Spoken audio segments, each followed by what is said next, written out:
wallahi aku turunkan, aku tetapkan, aku buka ijazah kepada kamu semua.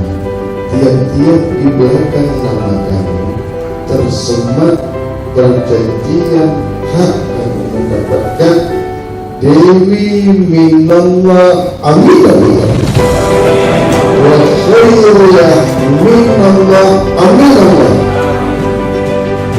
wa abdul razak minallah amin amin wa nasrin minallah amin amin dan seluruh yang hadir di mana cuma tidak boleh disebutkan satu persatu, tapi semua dari mulai ujung sana Ibu Susi Tauhid semua tidak boleh disebutkan, tetapi ditetapkan pada ijazah.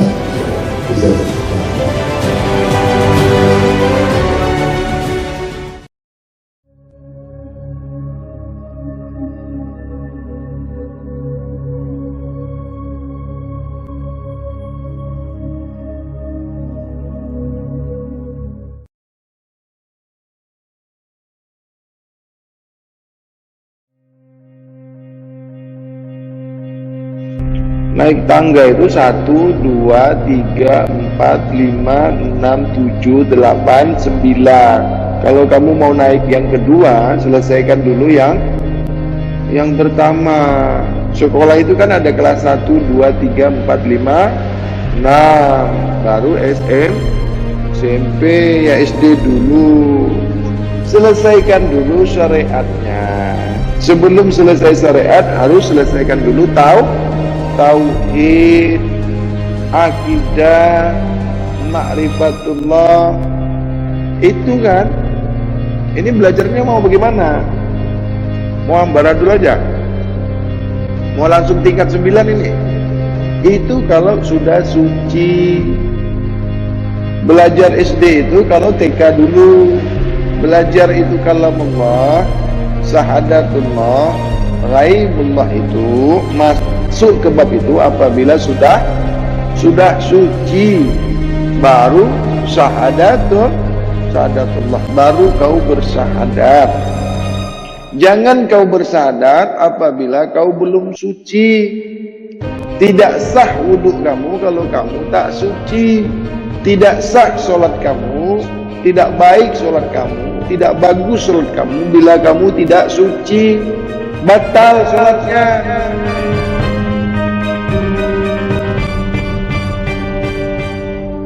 Kalamullah itu perkataan Allah.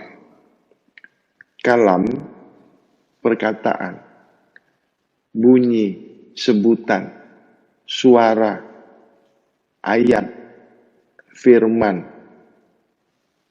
wahyu. Boleh juga disebut kalamullah. Kalau di bab syariat, di bab awam, firman itu dikatakan kalamullah. Ada juga yang mengatakan Al-Quran itu kalamullah. Ada juga yang berpendapat bunyi Al-Quran itu, ayat Al-Quran itu, surat Al-Quran itu, firman Al-Quran itu dikatakan kalamullah.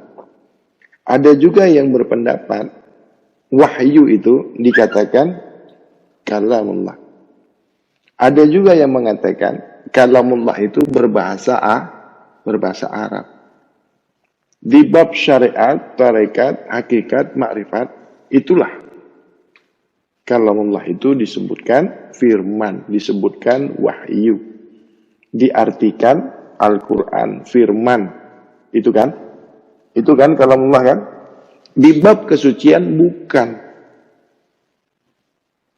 Di bab kesucian diri, atau di bab kalamnya sendiri, atau di ilmu kalamullah itu tidak berbentuk, tidak berjirim, tidak berjisim, tidak ada sebutannya, tidak ada bunyinya, dan bukan berbahasa Arab. Kalau di ilmu kalam. Kenapa? Kalau dikatakan suara Tuhan itu bagaikan suara manusia, maka Tuhan itu manusia. Kalau dikatakan kalamullah itu berbahasa Arab atau berbunyi sebagaimana bunyi manusia atau dia berhuruf, maka Tuhan itu makhluk. Bagaimana? Tuhan itu makhluk enggak? Tuhan bersuara enggak? Yang bersuara itu makhluk. Yang boleh ngomong itu maksudnya ngomongnya sebagaimana ngomong manusia. Berbicara itu apa? Tuhan kah? Bunyi apa itu? Makhluk. Jadi harus mengerti dulu, paham dulu itu Tuhan, paham dulu, kenal dulu itu Allah. Baru kau kenal kalamullah. Kalau kau tidak kenal Allah, kau tidak akan pernah kenal, tidak akan pernah tahu kalamullah. Nanti kau katakan Allah itu berkata-kata, Allah itu berbunyi, Allah itu bagaimana manusia. Ini kan sudah syirik. Kalamullah itu adalah dirimu. Nah, di sini kamu harus hati-hati. Kalau dikatakan kalamullah itu adalah dirimu, maknanya artinya dirimu itu perkataan ayo, bagaimana ini? Bercanggah kan? Bertolak belakang. Lah kalau kalamullah itu dirimu, berarti dirimu Tuhan. Enggak boleh. Aku enggak boleh mengatakan seperti itu. Kalau ada itu videonya harus ditarik.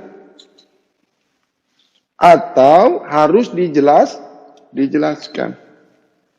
Bagaimana kedudukan kalamullah itu boleh menjadi dirimu? Kalamullah itulah yang sebenar-benarnya Al-Quran. Makanya sebenar-benar Al-Quran itu tidak berhuruf, tidak berbunyi, tidak berjirim, tidak berjisim. Karena Tuhan itu bukan sesuatu. Tuhan bukan sesuatu. Allah itu bukan sesuatu. Allah tidak boleh diumpamakan dengan sesuatu apapun juga. Tuhan tidak boleh kau khayalkan. Tidak boleh kau pikirkan. Tidak boleh kau capai dengan ilmu. Itu tidak boleh. Karena bukan. Yang boleh kau capai dengan ilmu, yang kau boleh kau capai dengan rasa, yang boleh kau capai dengan pikiranmu, atau dengan hatimu, dengan pandangan zahirmu, dengan pandangan batinmu sekalipun, itu sesuatu. Karena batinmu juga sesuatu. Batin yang sesuatu hanya boleh mencapai sesuatu. Nah, bolehkah sesuatu itu menerokai, bolehkah sesuatu itu menjumpai yang bukan sesuatu? Boleh enggak? Makanya penjelasan alif menjadi tulang belakang kamu itu, berdiri alif itu, maksudnya tegaknya alif itu, itulah dirimu. Atau kiasan daripada dirimu itu, melambangkan dirimu, karena dirimu itu tegak lurus berdiri sembahyang. Itu hakikat, bukan kenyataan. Jadi alif tubuh dirimu itu, tulang belakangmu itu digambarkan sebagai alif karena dia berdiri lurus. Maka luruslah sifatmu, luruslah watak kamu itu, luruslah pemikiran kamu itu, luruslah pandangan kamu itu, luruslah pendengaran kamu itu, lurus hati kamu itu, rasa kamu itu lurus, sifat kamu itu lurus. Begitu belajar tasawuf. Bukan diri kamu itu alif, bukan. Kau bukan alif, alif itu huruf. Tahu huruf? Nah, kenapa dikatakan dirimu itu alif?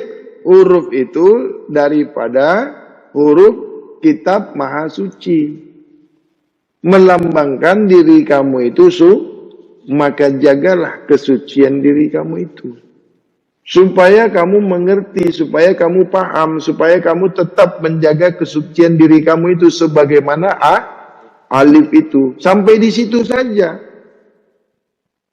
Dan jangan kau katakan bahwasanya diri kau ini alif, tidak boleh. Kau ini manusia. anak keturunan cucu Adam, keturunan anak cucu Adam kamu ini.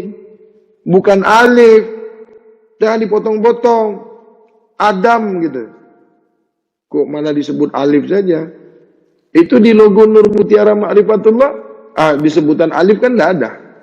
Di situ Allah, Ahmad, nah itu yang ada. Alif tidak ada di situ. Alif itu tidak bisa jadi apa-apa. Tidak berupa apa-apa. Jangan kau katakan alif itu Allah. Tidak boleh. Cuma alif kok dibunyikan Allah? Mau beriktikaf? Jangan. Allah ya Allah. Alif ya alif. Bukan alif itu Allah. Tidak boleh. Jangan dijadikan alif itu Tuhan. Jangan dijadikan alif itu Allah. Jangan pula alif itu dijadikan dirimu. Tidak boleh. Tapi untuk mengambil paham, boleh. Kau mengambil paham. Supaya kau jaga diri kamu yang suci itu. Itu bahasa ilmu. Ketika kau sembahyang, jangan kau katakan aku ini alif berdiri sembahyang. Jangan. Syirik. Kan banyak tuh yang ngomong-ngomong begitu. Waktu mau sembahyang, ngomong-ngomong. Aku ini alif. Alif berdiri. Alif takbir. Alif sujud. Alif ruku. Kok jadi alif yang sembahyang? Jadi kamu tidak sembahyang? Kamu ini alif ke manusia?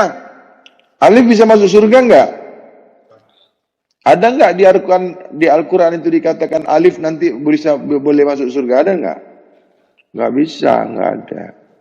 Dan huruf ba tadi dan huruf mim tadi itu hanya gambaran saja, perumpamaan saja, supaya kamu menjaga kesucian diri kamu. Sesungguhnya huruf alif, huruf ba dan huruf mim sampai iya itu daripada Al-Quran. Maka jagalah Al-Quran yang ada pada diri kamu itu. Sentiasalah kau suci sebagaimana kitab suci. Sebagaimana sucinya alif itu. Luruslah kamu, luruslah perbuatan kamu, luruslah penglihatan kamu, pendengaran kamu, pikiran kamu, hayalan kamu, hati kamu, rasa kamu sebagaimana huruf alif. Begitu maksudnya. Itu hanya ilmu guru. Bagaimana guru itu boleh menjadikan muridnya suci. Supaya murid mengingat dirinya itu sentiasa suci. Tidak ada kaitannya dengan Tuhan. Jangan kau umpamakan diri kamu itu alif. Naik tangga itu 1, 2, 3, 4, 5, 6, 7, 8, 9. Kalau kamu mau naik yang kedua, selesaikan dulu yang pertama. Sekolah itu kan ada kelas 1, 2, 3, 4, 5, 6. Baru SMP, ya SD dulu. Selesaikan dulu syariatnya. Sebelum selesai syariat, harus selesaikan dulu tauhid, akidah, ma'rifatullah. Itu kan. Ini belajarnya mau bagaimana? Mau ambaradul aja? Mau langsung tingkat 9 ini? Itu kalau sudah suci. Belajar SD itu kalau TK dulu. Belajar itu kalamullah, syahadatullah, ghaibullah itu masuk ke bab itu apabila sudah suci. Baru syahadatullah. Baru kau bersyahadat. Jangan kau bersyahadat apabila kau belum suci. Tidak sah wudhu kamu kalau kamu tak suci. Tidak sah solat kamu, tidak baik solat kamu, tidak bagus solat kamu bila kamu tidak suci. Batal solatnya. Masa orang solat masih kotor otaknya, masih kotor perbuatannya, masih kotor omongannya, perkataannya masih kotor, itu solat enggak? Ayo coba rasa-rasa dulu, dirasani dhisik. Rasani dulu, kamu ini sudah suci belum? Kenapa mau sampai ke gaib? Atau mungkin aku yang nggak ngerti nerangkannya ini, mungkin ya. Mau nyoba-nyoba ya. Sedangkan mau ngetes saya. Loh jadi kok malah nanyanya ke situ? Nanti aku jelaskan malah jadi nggak paham. Itu sudah pernah didengar kan? Sudah pernah didengar kan? Berarti kan ada. Nah, kalau dibuka, nanti kamu malah nggak paham. Anak SD itu kalau dikasih pelajaran universitas dia mau ngerti nggak? Ngerti nggak?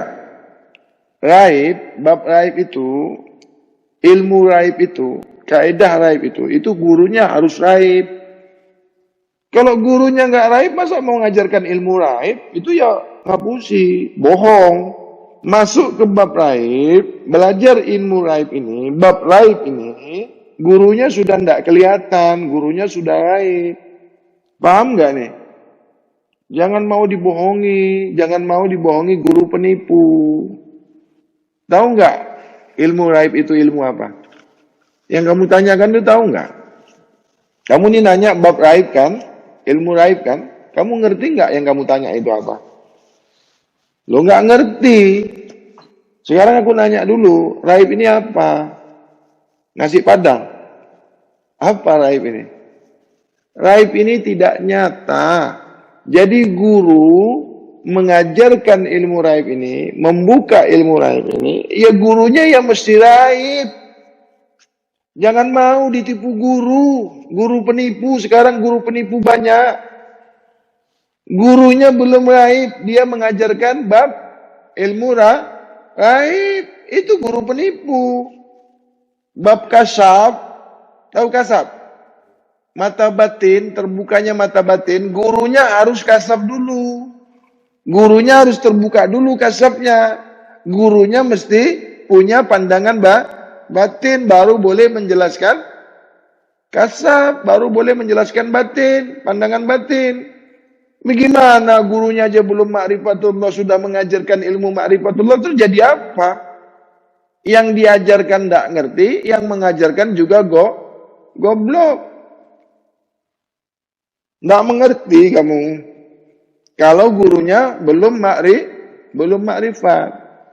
Guru yang belum makrifat nggak boleh mengajarkan bab ilmu makrifat.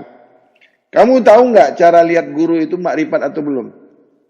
Kalau kamu mau tahu, lihat guru yang kasab, yang terbuka mata batinnya. Tadi aku sudah ajarin kan? Udah dikasih tahu kan? Kalau ada guru mengaku kasab, mengaku terbuka mata batinnya, tapi dia suka makan yang kotor-kotor, itu guru penipu, itu guru pendusta. Tahu guru pendusta? Pembohong. Ngaku-ngaku bisa lihat yang raib, ngaku-ngaku bisa melihat yang halus, ngaku-ngaku boleh melihat yang tidak boleh dilihat mata zahir. Itu guru penipu, tahu penipu, pendusta itu. Karena ada rumusnya, tahu rumusnya? Ada logikanya, ada mantik, tahu mantik? Ilmu logika, psikologi, ya, ilmu akal, dalilnya dalil nakli, dalil akli, tahu dalil akli? Pakai logika. Jadi kalau dari logika saja sudah tidak masuk, dan tidak masuk akal, itu pembohong. Kita ada akal kan? Kalau akal saja sudah tidak nerima, itu bohong. Guru yang kasab, itu suci. Pandangannya suci. Sudah terlepas dari keji dan mungkar, dia tidak syirik. Jadi kalau si guru itu suka makan yang kotor, suka makan bangkai, suka makan yang berdarah, tahu makan yang berdarah? Tidak mungkin dia kasab itu. Tidak mungkin. Bukan lagi tidak mungkin. Tidak boleh kasabmu terbuka apabila pandangan zahir kau itu kotor.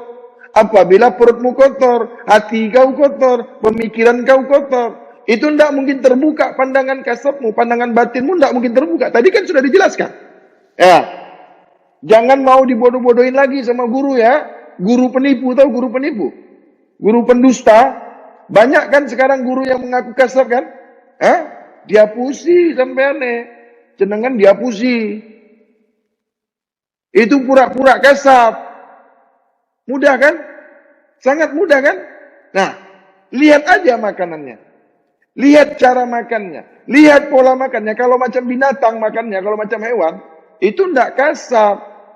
Tidak mungkin kau kasar. Tidak mungkin terbuka pandangan batinmu. Karena pandangan zahirmu kotornya pemandangan zahirmu, kotornya penglihatan zahirmu, kotornya matamu itu, masuk darah yang kotor ke matamu, kau tidak mungkin bisa kasar. Tidak mungkin. Kasab itu pandangan diri maha suci. Kasab itu pandangan syirullah, diri sebenar-benar diri.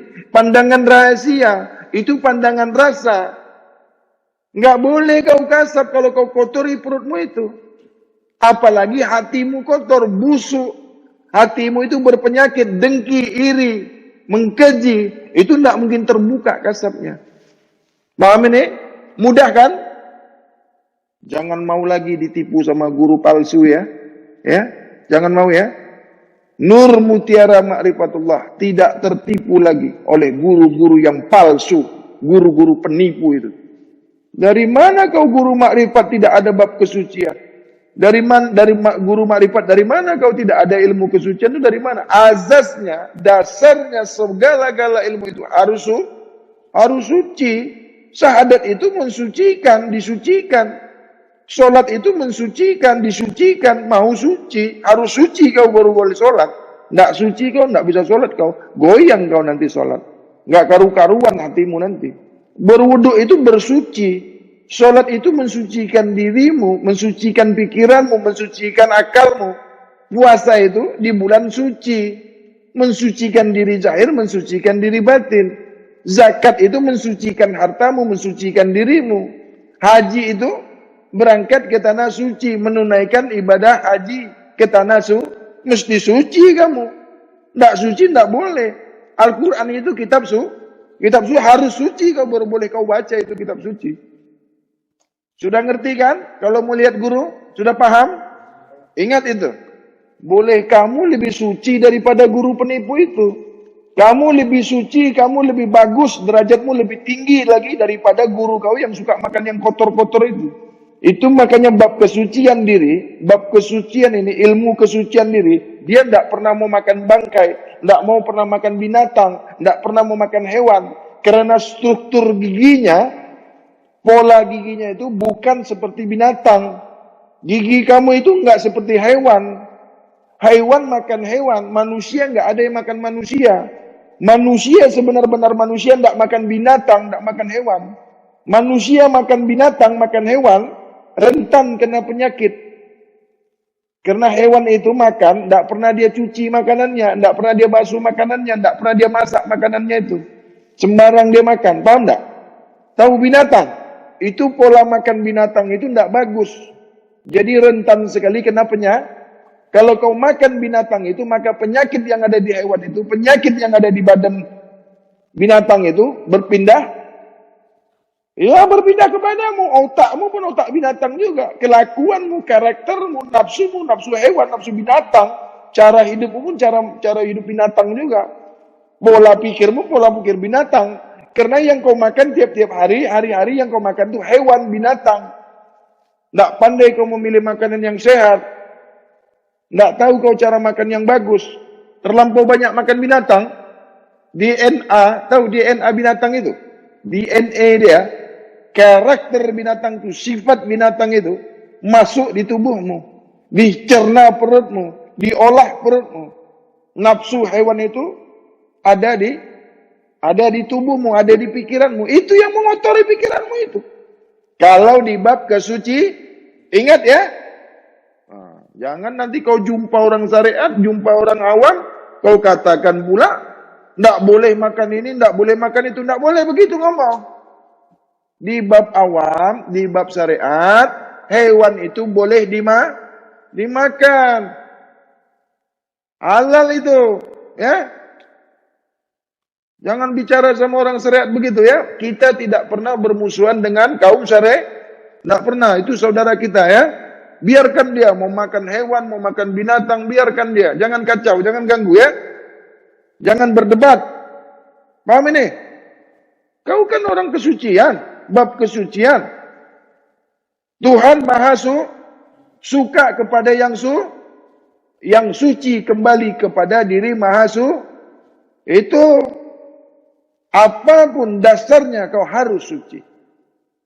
Cinta itu dasarnya suci. Kasih sayang itu dasarnya suci. Pondasi itu suci. Apabila kau awali dengan kesucian hati, kesucian pandangan, kesucian batin, kesucian zahir, kesucian pikiran, kesucian hayalan, sempurna diri yang maha suci itu. Barulah kau disaksikan oleh diri yang maha suci. Tidak akan disucikan kau, tidak akan disaksikan kau. Maksudnya disucikan itu kau disaksikan. Maksudnya kau menyaksikan kau itu suci. Apabila kau sebenar-benar suci, sebenar-benar sudah suci, barulah kau disaksikan diri yang maha suci itu. Karena diri yang sentiasa suci itu, diri syirullah itu, diri rahasia itu, akan mendatangi dirimu yang batin itu. Maka dirimu yang batin itu mendatangi dirimu yang zahir. Maka kau tidak akan bermimpi lagi. Kau memandang diri sebenar-benar dirimu itu. Bukan dalam keadaan mimpi. Bukan dalam keadaan kau tidak sadar. Barulah dikatakan kasah. Barulah kau berjumpa denganku. Barulah kau selevel denganku. Barulah kau boleh berjumpa denganku. Barulah kau boleh belajar bab gaib. Apabila kau mau berjumpa denganku, harus satu level. Harus sama tingkatnya. Sama-sama di tingkat 3. Apabila kau mau berjumpa dengan orang yang di tingkat 3, kau harus harus di level 3. Apabila kau mau berjumpa dengan diri yang suci, kau harus suci. Paham ini? Tidak ada itu kau jumpa Nabi, mimpi Nabi, penipu, pembohong kau. Apabila kau tidak tidak ada, bohong. Nabi itu suci, di alam yang suci, perbuatannya suci, pikirannya suci, amalnya suci. Apabila kau mau mimpi bertemu dengan Nabi, harus begitu. Ini ngaku-ngaku mimpi Nabi. Aku tadi mimpi jumpa Nabi. Tidak ada setan yang menyerupai Nabi. Complongmu itu. Nabi mana yang kau mimpi kau kotor? Nabi mana yang mau masuk di mimpimu itu kalau kau kotor? Busuk hatimu itu. Perkataanmu itu busuk, akalmu busuk, pikiranmu itu kotor. Nabi mana yang mau datang ke mimpimu itu? Tuhan kasih enggak kau berjumpa dengan Nabi kalau kau kotor? Tuhan reda enggak? Tuhan sayang enggak sama kau? Tuhan yang maha suci itu suka enggak sama kau itu? Apalagi mau jumpa dengan Nabi? Banyak kan orang ngaku-ngaku jumpa Nabi kan? Mimpi Nabi, lihat Nabi. Banyak kan? Itu kau menghina Nabi. Bagaimana kau mau jumpa dengan Nabi, mau bermimpi dengan Nabi? Nabi suci yang disucikan. Sesiapa yang sentiasa mensucikan dirinya. Maksud sentiasa mensucikan dirinya itu, suci kulu jasad. Dari zahir maupun itulah yang dikatakan pertemuan dengan diri maha. Jadi yang berjumpa dengan diri maha suci itu bukan kau pendelik diri maha suci itu. Bukan lihat dengan mata biji matamu, bukan. Tuhan itu ada enggak? Wujud enggak Tuhan itu? Ada enggak? Dekat enggak Tuhan itu? Mau dipanggil-panggil lagi? Yang dipanggil-panggil itu yang bagaimana? Itu yang sesuatu. Manusia, makhluk. Tuhan bukan? Boleh dipanggil-panggil enggak? Jadi kok manggil-manggil Tuhan? Banyak kan yang manggil-manggil Tuhan kan? Dipikirnya Tuhan itu makhluk. Nah, bagaimana di bab syariat? Boleh. Nah, aku kasih tahu mana bab syariat, mana bab tarekat, mana bab hakikat, mana bab ma'rifat. Lah itu teman saya itu suka manggil-manggil ya Allah, ya Allah, ya Allah, ya Allah. Boleh? Boleh. Tapi yang masuk syekh. Banyak kan? Banyak orang berzikir-zikir kan? Lama-lama kesetanan. Kamu pernah lihat enggak di YouTube itu? Sampai jungkir sana, jungkir sini. Kok manggil Tuhan yang masuk syekh? Disangkanya benar syekh juga, rupanya setan. Masa manggil-manggil Tuhan kau jungkir-jungkir? Yang dipanggil Allah. Kok yang datang syekh? Saya syekh ini, syekh itu, dan syekh yang lain-lainnya. Kalau si Made ini, si Kenji, kau panggil-panggil Kenji, yang datang ke Kenji. Manggil Kenji, yang datang Tommy. Kamu mau nggak? Mau nggak?